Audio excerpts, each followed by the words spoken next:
Ninja Van has been around in the Philippines for just over 5 years, correct? Turning six this year.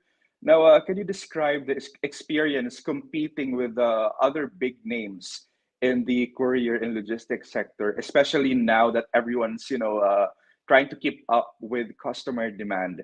And can you point out the best qualities of your competition? Sure. It's a tough question, Ralph. Let me maybe start by sharing a little bit about what the competitive landscape was like when we first entered the market way back in 2016. We launched as one of the first tech first couriers in market. And we were really competing with very landed incumbent couriers that have been doing this for maybe 50, 60 odd years. And the market had sort of arrived at this kind of logistics monopoly, if you will, where the courier market was dominated by a couple of large names.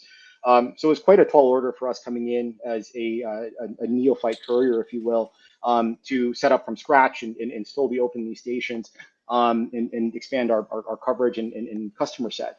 Um, that was a really important journey for us in identifying really where the gaps in the market were, how we could serve our customers better. And I think one thing that's always been really important to us is inclusivity. When I come from an e-commerce background myself, and when I was working with Zalora, one of my biggest frustrations was that Courier at times didn't have the capability that we needed to deliver the kind of service that we wanted. So COD is a good example of this. COD feels very integral to our e-commerce experience now, but back in 2011, 2012, when e-commerce was just getting going here in the Philippines, it actually wasn't very commonly operated by couriers, and it was something that was traditionally really just held out for larger shipper types. With Zalora as a new business, it was something we actually had to actively work with our courier partners on to really help build this kind of COD capability. Now, fast forward a few years to when NinjaVan came into market, that was still a problem. COD wasn't readily available to a lot of SMEs, especially. And I think one of the really interesting and wonderful things about technology is how that can really democratize access to services, right? Our corporate shippers, big platforms like Lazada and Shopee, are using the same technology infrastructure essentially that we use to power the service for our SMEs. So in that way, we were able to really, I think, innovate on access, giving people access to the kinds of services, the kinds of tracking capabilities that had traditionally been really reserved for larger courier types, or for larger client types rather. Um, Competitive landscape, as you mentioned, has changed quite dramatically. We have a lot of new players coming to the market that NinjaVan, of course, is also having to compete against.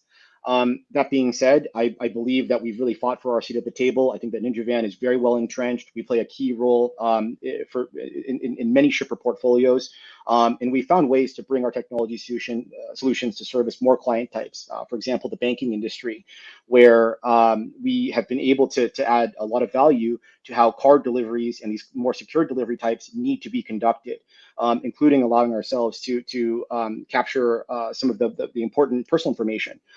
For example, banks obviously care very much that credit cards and debit cards are going to the right person. We were able to use our photo taking capabilities that have become integral to our proof of deliveries to actually capture those IDs for them and improve their KYC processes. Um, Now, with respect to the last part of that question, which I think is what are the good things about competition? I think ultimately the good things about competition is really that it's very good for consumer, right? We've seen that with the increasing level of demand early on to this digital evolution, I would say right around the time that NinjaVan started, there was a real underage of supply in terms of logistics capacity. And I think that really pushed down service quality in many areas. It especially for these incumbents that were very well entrenched, there was this I think mindset of why invest, why innovate, right?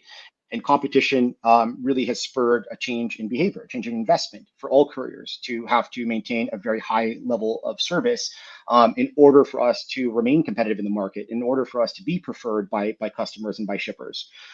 So NinjaVan, I think, is proud to be up to that challenge. We obviously recognize that the presence of competition in market and the need for us to continue to innovate on things like service quality, things like speed, and most importantly on customer experience in order for us to continue to stay at the head of the pack. So we really welcome the competition. We welcome the fight. I think it's definitely kept things exciting and interesting, and it has really given us a lot of incentive and momentum in terms of the kind of investment that we're looking to make into this market. Mm. Now, actually, a package just arrived just a couple of days ago. Mhm. A Ninja van delivery guy delivered my package to me. Now, usually these packages, if the store is based in Metro Manila, it just arrives just a couple of days after delivery. And if you're in the province, I don't know, 1 to 2 weeks maybe, depending on the volume at that particular week when one ordered the product. But I want to ask, will we see shorter delivery time this year or in the next couple of years, or even same day delivery soon? Or are there, bottlenecks beyond Ninja Van's control? Yeah. So speed is something that we really care about and obsess over. And I know for every customer that's ever received a delayed parcel, it may not feel that way. That being said, it's one of the chief things that we track every day. It's one of the chief things that we really focus on and obsess over. So we are constantly looking for very significant adjustments to be made on speed, but day to day, there are minor refinements being made across the network, whether it's just ensuring that we're hiring the right number of riders, ensuring that we have the right vehicle types for any given area, to allow us to optimize speed across every lane. Right. This is a business that's striving to reach a network of 100 million consumers all across the country. As you can imagine, the challenges in maintaining consistent levels of speed and quality across every lane that it takes to reach those 100 million consumers is no mean feat. So we look at those day-to-day adjustments as something integral to how we run the business and to how we think about speed and service quality. On top of that, I think, or maybe some of the more exciting and high-profile investments that the business is making, will continue to make to optimize for things like speed. The most exciting deployment I can share is actually the deployment of our conveyor belt system in our main sortation facility. What's unique to this brand of logistics is the need to consolidate parcels, right? We will pick up parcels from thousands of consumers all across the country. Those will converge into our sortation centers, where our technology platform is able to take over and really guide the sortation actions happening in the facility to group those parcels for the most efficient route. So the conveyor belt system actually automates a big chunk of this work and will massively increase the productivity of our workforce inside of that facility.